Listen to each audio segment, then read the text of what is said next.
இவங்க சூப்பராக மாங்காய் குழம்பு வைக்கலாம். இது எப்படி இப்போ எல்லா இடத்துலையும் மாங்காய் சீசன் விடவே விடாதீங்க. ரொம்ப டேஸ்ட்டாக ரொம்ப நல்லாயிருக்கும். குட்டி பசங்கள்லேருந்து வயசானவங்க வரைக்கும் சாப்பிடலாம். இந்த மாங்காயால் எந்த பிரச்சனையும் வராது. நீங்கள் விருப்பம்னா தோல் சீவிக்கோங்க, இல்லைன்னா தோல் சீவாத வச்சா தான் நல்லாயிருக்கும். கட்டாயம் சின்ன வெங்காயம் வைங்க. மாங்காயை ஓரளவுக்கு ரொம்ப பொடியும் வேணாம், ரொம்ப பெருசாக வேணாம். ஓரளவுக்கு கொலன்னு செஞ்சு சாப்பிட்றதாலும் சாப்பிடுங்க, இல்லை மாங்காய் வச்சு தொட்டு சாப்பிட்ற மாதிரி செஞ்சுட்டாலும் சரி. வாங்க, சூப்பராக மாங்காயை நல்லா கழுவிட்டு சின்ன வெங்காயம் உரிச்சிட்டு மாங்காய் அரிஞ்சு செய்யலாம். அந்த சேனல் பார்க்குறவங்க லைக் பண்ணுங்கள், கமெண்ட் பண்ணுங்கள், ஷேர் பண்ணுங்கள். புதுசாக பார்க்குறவங்க எல்லாம் சப்ஸ்கிரைப் பண்ணி விடுங்க. பார்க்குறீங்க, லைக் மட்டும் பண்ண மாட்டேங்கிறீங்க. லைக் பண்ணுங்கள். சூப்பராக மாங்காய் குழம்பு வைக்கலாம். வாங்க, மாங்காய்லாம் கழுவி கட் பண்ணி எடுத்துகிட்டு வந்துட்டேன். இன்னும் பெருசாக வேணாலும் நீங்கள் கட் பண்ணிக்கோங்க. வெங்காயம் முழுசும் போடனாலும் போட்டுக்கோங்க, கட் பண்ணி போடனாலும் போட்டுக்கோங்க. இது இறக்க போக்குள்ள வெல்லமோ நாட்டு சர்க்கரையோ போடுங்க. சர்க்கரை மட்டும் போட்டுறாதீங்க, பனை வெல்லம் இருந்தால் கூட போடுங்க, நல்லாயிருக்கும். இப்போ வானல் வச்சுக்கலாம். குக்கரில் கூட இது செய்யலாம், ரொம்ப நல்லாயிருக்கும்.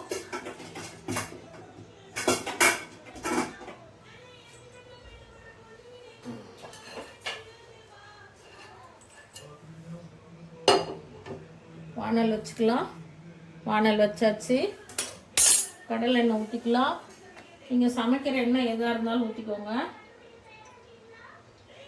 ஒரு 2 ஸ்பூன் எண்ணெய் ஊற்றிக்கலாம். 2 ஸ்பூன் கடலை எண்ணெய் ஊற்றியாச்சு. எண்ணெய் காயிட்டோம். கடுகு போட்டுக்கலாம். கடுகு சின்ன ஸ்பூனில் 1 ஸ்பூன் போடுங்க. சீரகம் ஒரு 1/2 ஸ்பூனு. மிளகு சும்மா ஒரு 3 மிளகு. வெந்தயத்தூளும் கடுகு தூளும் பண்ணி வச்சுருவேன். கட்டாயம் வெந்தயத்தூள் கடுகு தூள், இல்லைன்னா நீங்கள் இதிலே 2 வெந்தயம் போட்டுக்கோங்க. கட்டாயம் வெந்தயம் போடணும்.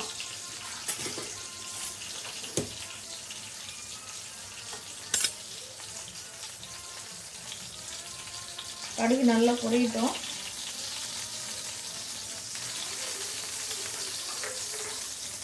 நல்லா கடுகு பொரியட்டும். வெங்காயம் பாருங்கள், ஒரு 50 வெங்காயம் உரித்து நல்லா கழுவிட்டு சின்ன வெங்காயம் தான் போடணும், அதுதான் டேஸ்ட்டு. ரொம்ப வெங்காயம் வதங்கணும்னு இல்லை. இப்போ மாங்காய் கொட்டிக்கலாம். நான் 3 மாங்காய் நல்லா திரண்ட மாங்காய் கட் பண்ணல, இந்த மாதிரி இருக்கணும் மாங்காய். நல்ல பாதி சைஸில் பாதி திரண்டு வந்த மாங்காயாக இருக்கணும். இஞ்சாகவும் இருக்கக்கூடாது, பழமாகவும் இருக்கக்கூடாது. பழம் வந்து குழம்பு டேஸ்ட்டு, பிஞ்சு வந்து ஒரு மாதிரி குழம்பு துவர்க்கிற மாதிரி இருக்கும்.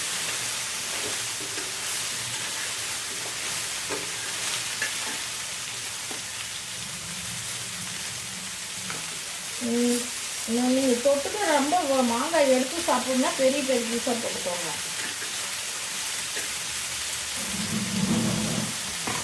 எடுத்துக்கோ.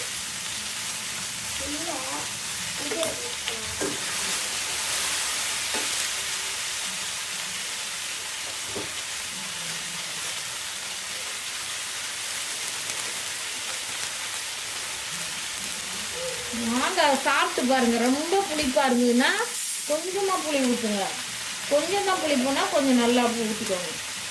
இது மாங்காய் வந்து புளிப்பு இல்லை, மல்கோபா, அதனால புளிப்பு இல்லை. இந்த அளவுக்கு ஒரே ஒரு கொட்டை புளி. நிறைய புளி வச்சுக்காதீங்க, ஏன்னா ஏற்கனவே மாங்காவும் புளிப்பு தான்.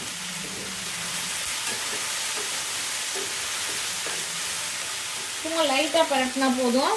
ஏன்னா மாங்காய் நிறைய வந்துச்சுன்னா உங்களுக்கு குளன்னு ஆகிடும். ஒருத்தருக்கு எனக்கெல்லாம் அது பிடிக்கும், ஆனால் எங்கள் குட்டீஸுங்கெல்லாம் சாப்பிட மாட்டாங்க.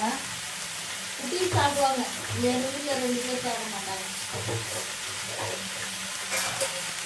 நல்லா அந்த கொட்டை புளியும் நல்லா கரைச்சிக்கலாம்.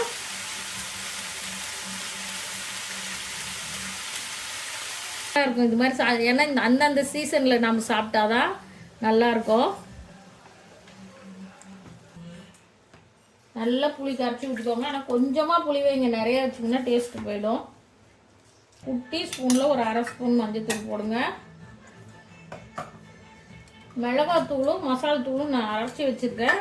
நீங்கள் அப்படி இருந்தால் பாருங்கள், இல்லைன்னா கொத்தமல்லி தூள் தனியாக போட்டுக்கோங்க. நான் 2 சரி சமமாக அரைச்சி வச்சுருக்கிறேன்.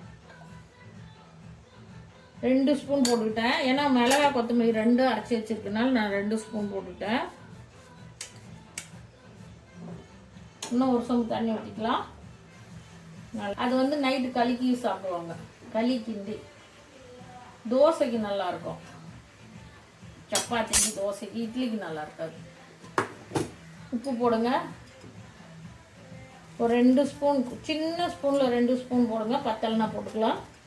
நல்லா கொதித்து மாங்காய்லாம் வெந்த பின்னாடி நம்ம வெல்லம் போடணும். நம்ம வெல்லம் எடுத்து வச்சுருக்கோம், ஒரு நாட்டு சக்கரை எடுத்து வச்சுருக்கேன் 2 ஸ்பூனுக்கு. 1 ஸ்பூன் பெரிய ஸ்பூனில் போடுங்க. அப்போ தான் இந்த இனிப்பு புளிப்பு செம சூப்பராக இருக்கும். மாங்காய் புளிப்பு, காரம், இனிப்பு, அது டேஸ்ட்டே சூப்பராக இருக்கும். நல்லா கொதிக்கிட்டு எல்லாம் போட்டாச்சு. கொஞ்சம் மூடி வச்சிடலாம். நல்லா கொதிக்கட்டும். உப்பு, மிளகாத்தூள், மஞ்சத்தூள் எல்லாமே போட்டாச்சு. நல்லா கொஞ்சம் ஸ்லோ பண்ணிக்கோங்க ஸ்டவ்வை. புளி கொதிக்கணும், அதனால ரொம்ப ஸ்பீடாக வச்சிங்கன்னா மாங்காய் ரொம்ப கொலன்னு ஆகிடும்.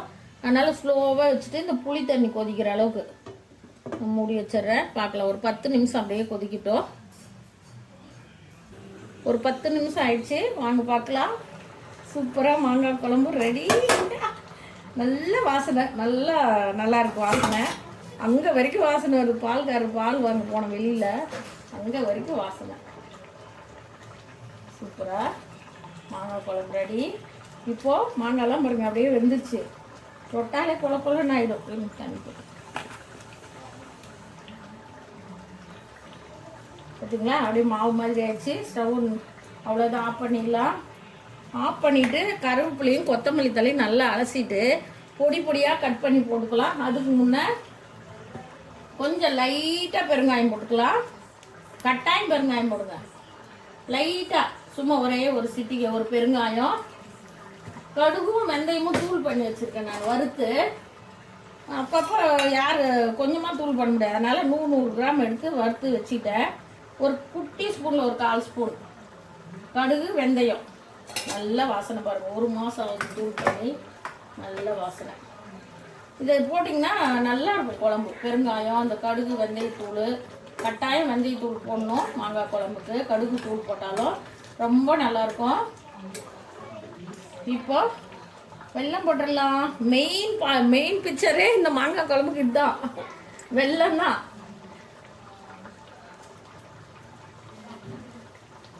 நல்ல பெரிய ஸ்பூனில் 1 ஸ்பூன் போடுங்க வெல்லம்.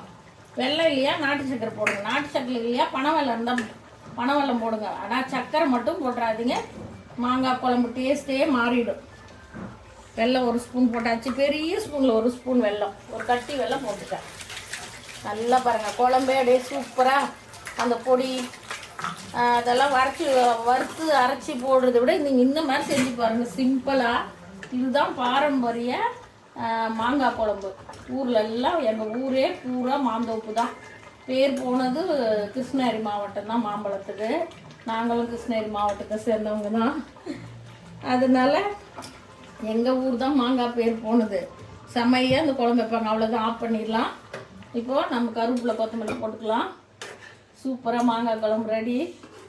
எப்படி இருக்குது பாருங்கள் மாங்காய் குழம்பு. உண்மையாலுமே இப்பயே சாதம் போட்டு சுட சுட அப்படியே சாதம் போட்டு இந்த குழம்பு ஊற்றி சாப்பிட்டிங்கன்னா செம்ம சூப்பராக இருக்கும். கொத்தமல்லி தழை, புதினா தழை கட் பண்ணி போட்டுக்கலாம். கொத்தமல்லி, கருவேப்பிலை ரெண்டுமே பொடி பொடியாக கட் பண்ணி ஸ்டவ் ஆஃப் பண்ண பின்னாடி நல்லா போட்டு கலக்கி விட்ருங்க.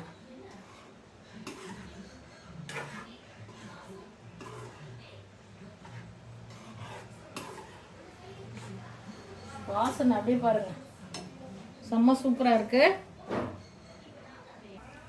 சுட சுட மாங்காய் குழம்பு வாசனைன்னா வாசனை அப்படியே சாப்பிடணும் போல். கட்டாயம் கொஞ்சம் சாதம் போட்டு சாப்பிட்டு தான் வேறு வேலை. செம்ம சூப்பராக இருக்குது. மாங்காய் சீசன் விடவே விடாதீங்க. இது மாதிரி செஞ்சு பாருங்கள், சிம்பிளாக டேஸ்ட்டாக சூப்பராக இருக்குது. வாங்க சாப்பிட்லாம். சுட சுட மாங்காய் குழம்பு ரெடி.